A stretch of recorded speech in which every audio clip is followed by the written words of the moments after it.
ஃபித்ரா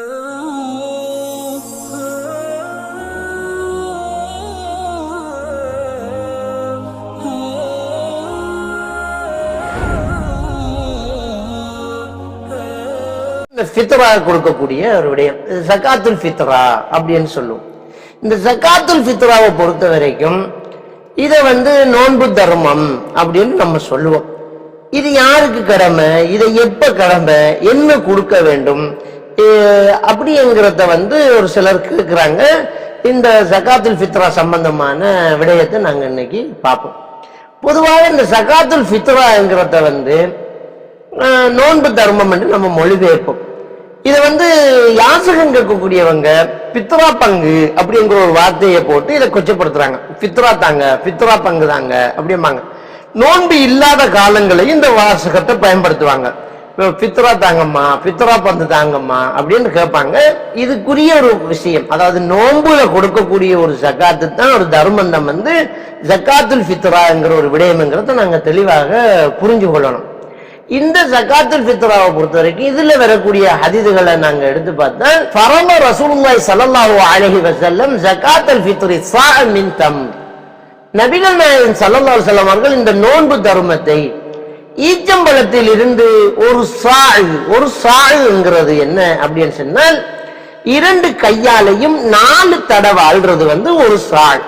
2 கையாலையும் ஒரு தடவை அள்ளினா நடுநிலையான ஒருவருடைய கையால, சின்ன குழந்தைகள் கை கிடையாது, நடுநிலையான ஒருவருடைய கையால 2 கையையும் சேர்த்து குவித்து இப்படி அள்ளி எடுத்துட்டோம்னு சொன்னால் அதை சொல்றது ஒரு முத்து. இந்த 4 முத்து ஒரு சால். நம்ம ஊர்ல சொல்லுவோம் இல்லையா, 4 காக்கொத்து ஒரு கொத்துன்னு சொல்லுவோம். அது மாதிரி இந்த 4 முத்து ஒரு சால். அப்ப ஈச்சம்பழத்தில் இருந்து ஒரு சால், அதாவது 4 அள்ளு ஈச்சம்பழத்தை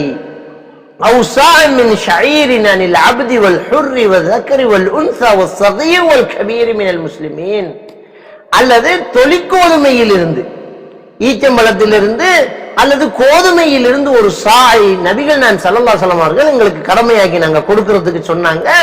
அது யாருக்கு கடமை அப்படின்னு சொன்னா, அடிமையானவர், உரிமையானவர், ஆணு பெண்ணு, சிந்தது பெருசி எல்லாருக்குமே இது கடமை. முஸ்லிம்கள் அனைவருக்குமே இது கடமை.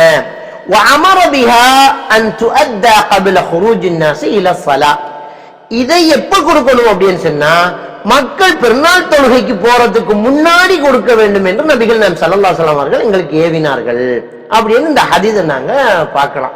அப்ப இந்த ஹதீஸ்ல 3 விஷயங்களும் சொல்லப்பட்டிருக்கு. என்ன கொடுக்கணும் அப்படிங்கிறது, அது அன்னைக்கு உணவுப் பொருளாக இருக்கக்கூடிய ஈச்சம்பழம், அதே மாதிரியாக கோதுமை. அப்ப அன்னைக்கு என்ன உணவா இருந்துச்சு அது அன்னைக்கு ஈச்சம்பழத்தையும் ஒரு வேளை சாப்பாட்டா சாப்பிட்டுருவாங்க. அது கொடுக்கப்பட்டு எவ்வளவு கொடுக்கப்பட வேண்டி இருக்குது, 2 கையால 4 அள்ளு கொடுக்க வேண்டி இருக்குது. யார் யாருக்கெல்லாம் இது கொடுக்க வேண்டும், அடிமை இருந்தா அடிமைக்கும் கொடுக்கணும். இப்ப அந்த அடிமை இல்லை இல்லையா, உரிமையானவர், ஆணு பெண்ணு, சின்னது பெருசு. சின்னதுன்னா இன்னைக்கு பிறந்த பிள்ளைக்கும் கடமையாகுது, இன்னைக்கு மௌத்தாக போற நிலைமையில இருக்கிற வயசான படுக்கையிலே இருக்கிற ஒரு ஆளுக்கு அது கடமையாகுது. அப்ப இதை அந்த குடும்பத்துக்கு பொறுப்பானவர் என்ன செய்வாரு, அந்த வீட்டுல எத்தனை அங்கத்தவர் இருக்காங்கன்னு பார்க்கும்போது இன்னைக்கு காலையில பிறந்த குழந்தைக்கும் அது கடமையாகும். அப்ப அந்த குழந்தைக்கும் வயசானவருக்கும் ஆணு பெண்ணு பெரியவர் சிறியவர் என்று எல்லாருக்குமே இது என்ன செய்யுதுன்னு சொன்னால் கடமையாகுது.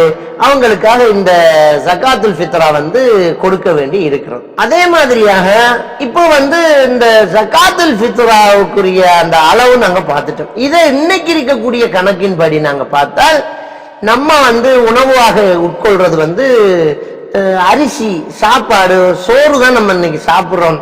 அப்ப அரிசியை கொடுக்கலாம். ஏன்னா ஈச்சம்பழத்தை இன்னைக்கு ஒரு வேளை சாப்பாட்டை சாப்பிட மாட்டோம். நம்ம அரிசி நடுநிலையானது. நம்ம இந்த நாடுகள்ல இலங்கை, இந்தியா போன்ற நாடுகள்ல, இன்னைக்கு மத்திய கிழக்கு நாடுகள்ல எல்லாம் அரிசி சாப்பாடாக உணவாக உட்கொள்ளப்படக்கூடிய ஒரு சமைக்கப்படக்கூடிய ஒரு விடயமாக இருக்கிறதுனால அரிசியை நாங்க கொடுக்கலாம். அந்த அரிசியை 2 கையாலையும் 4 தடவை வாழ்றத இன்னைக்கு சாதாரணமா ஒரு 2.5 கிலோ அரிசி அப்படின்னு நம்ம என்ன செய்யலாம் போடலாம். அதை விட கூட கொடுத்தா ஒண்ணுமே இல்லை. அப்போ ஒரு ஆளுக்கு 2.5 கிலோ அரிசி படி இதை கொடுக்கிறோம். இப்போ ஒரு சிலருடைய கேள்வி என்ன அப்படின்னு சொன்னால், இந்த தானியத்தை இந்த அரிசியை நம்ம கொடுக்காம அதுல காசை கொடுத்தா என்ன? ஏன்னா உங்களுக்கு எல்லாருமே அரிசியை கொடுத்து நிறைய இருக்கும், அப்ப இதுக்குரிய காசை கொடுத்தா என்ன அப்படி என்று நம்ம ஒரு சிலர் கேள்வி கேட்கிறோம். ஏன்னா இந்த கொடுக்கக்கூடிய அந்த நோக்கம் இதுல தெளிவா வந்திருக்குது. ஒரு நோன்பாளியினுடைய அந்த நோன்புல ஒரு நோன்பாளி விடக்கூடிய தவறு, அவர் பேசின ஊத்த வார்த்தைகள், கூடாத வார்த்தைகளை பேசிப்பாங்க இல்லையா, அந்த விஷயம், அவர் நோன்புல விட்ட தவறு, இதுக்கு ஒரு பிராயச்சித்தமாகவும் மசாக்கீன் ஏழைகளுக்கு ஒரு உணவாக இருக்கும் பொருட்டாகவும் நபிகள் நாயகம் ஸல்லல்லாஹு அலைஹி வஸல்லம் அவர்கள் இந்த ஜகாத்துல் ஃபித்ராவை எங்களுக்கு விதியாக்கினார்கள் அப்படின்னு இப்னு அப்பாஸ் ரலியல்லாஹு தஆலா அவங்க அறிவிக்கிறாங்க. அதே மாதிரியாக தொடர்ந்து சொல்றாங்க, ومن اداها بعد الصلاه فهي صدقه من الصدقات. யாரு தொழுகைக்கு பிறகு இதை கொடுக்கிறாரோ அது வெறும் ஒரு தர்மமாகத்தான் இருக்கும். யார் இதை தொழுகைக்கு முன்ன கொடுக்கிறாங்களோ ஃபஹிய ஜகாத்து மக்பூலா, அது ஏற்றுக்கொள்ளப்படக்கூடிய ஒரு ஜகாத்தாக இருக்கும். அப்ப என்ன சொல்றாங்க, ஃபமன் அத்தாஹ கப்ல ஸலாத்தி ஃபஹிய ஜகாத்து மக்பூலா, தொழுகிறதுக்கு முன்ன இதை கொடுத்து அது ஏற்றுக்கொள்ளப்படக்கூடிய ஒரு ஜகாத்துல் ஃபித்ரா. வமன் அத்தாஹ பஅத ஸலாத்தி ஃபஹிய ஸதகத்து மின ஸதகத், தொழுகிறதுக்கு பிறகு அவர் கொடுத்துட்டாருன்னா அது வெறும் ஒரு சாதாரண தர்மமா தான் இருக்கு. இந்த ஜகாத்துல் ஃபித்ராவில் அது ஏற்றுக்கொள்ளப்படாது அப்படிங்கிறத இப்னு அப்பாஸ் ரலியல்லாஹு தஆலா அவங்க அறிவிக்கிறாங்க. இது இப்னு மாஜாவுல பதிவா இருக்கக்கூடிய ஒரு ஹதீஸ். இதனுடைய நோக்கம் நமக்கு தெளிவா என்ன செய்யப்படுது, சொல்லப்படுது. நோன்புல விட்ட தவறுக்கு பிராயச்சித்தமாக, ஏழைகளுக்கு உணவாக. அப்ப ஏழைகளுக்கு உணவாக என்ற நோக்கமும் சொல்லப்பட்டிருக்கும் போது ஒரு சிலருடைய கேள்வி என்னன்னா, அதுல அளவுக்கு காசை நாம கொடுத்துடலாமா? இந்த ஜகாத்துல் ஃபித்ராவுடைய அரிசி 10 கிலோ அரிசி நம்ம கொடுக்க வேண்டி இருக்குது. இந்த 10 கிலோ அரிசிக்கும் பதிலா அது 10 கிலோ அரிசி மார்க்கெட்ல எவ்வளவு போகுதுன்னு பார்த்து அது ஒரு 1000 ரூபான்னா 1000 ரூபாய் கொடுத்துடலாமா அப்படின்ற ஒரு சிலர் என்னறாங்க கேள்வி கேட்கிறாங்க. நபிகள் நாயகம் ஸல்லல்லாஹு அலைஹி வஸல்லம் காலத்துல காசும் இருந்துச்சு, ஆனா அவங்க காசு கொடுக்க சொல்லல, உணவு தான் கொடுத்தாங்க. அதுக்கு புகழ் உள்ளவங்கள்னா உணவா தான் கொடுத்தாங்க, நோக்கம் போற அதுக்கு சாப்பாடுன்னு சொல்லப்படுது.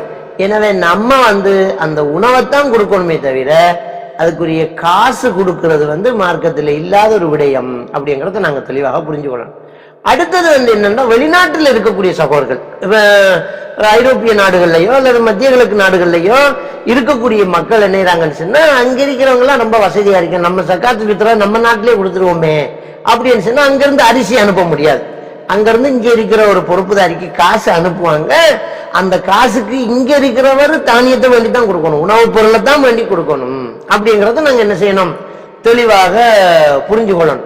இது எப்ப கொடுக்கணும், பெருநாளுக்கு போறதுக்கு முன்னாடி கொடுக்கணும். அதை சொல்றாங்க இப்னு உமர் ரலியல்லாஹு தஆலா சொல்றாங்க, யுதூன கப்ல அல் ஃபித்ரி பி யௌமின் அவ் யௌமைன், பெருநாளுக்கு ஒரு நாள் அல்லது 2 நாளுக்கு முன்ன அதை கொடுக்கக்கூடியவங்களாக இருந்தோம் அப்படின்னு சொல்லி அவங்க சொல்லி காட்டுறாங்க. எனவே அந்த விஷயத்துல நாங்க பேணுதலா இருக்கணும். இது ஜகாத்துல் ஃபித்ராவுக்குரிய சட்டமாக இருக்கிறது. எனவே இந்த ஜகாத்துல் ஃபித்ரா உணவுப் பொருளா கொடுக்க வேண்டும்.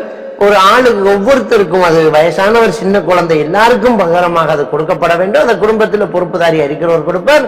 அதுல பொறுமதி கொடுக்கறது இல்ல, அந்த உணவுப் பொருளைத்தான் கொடுக்கணும். பெருநாளுக்கு 1 நாள் 2 நாளுக்கு முன்ன கொடுத்தால் போதுமானது. அதை கொடுத்து நோன்புல நாங்க விட்ட தவறுகளுக்கு பிராயச்சித்தமாகவும், நோன்பாளிகள் இருக்கக்கூடிய ஏழைகளுக்கு அது ஒரு உணவாகவும் ஆகிறதுக்காக வேண்டி நாங்க அதை செய்து கொள்வோம். எல்லாம் வல்ல அல்லாஹ் சுப்ஹானஹு வ தஆலா நமக்கு இந்த கடமைகளை சரியாக நிறைவேற்றுவதற்கான பாக்கியத்தை தந்தல்வானாக. வாஹிரு தாவானா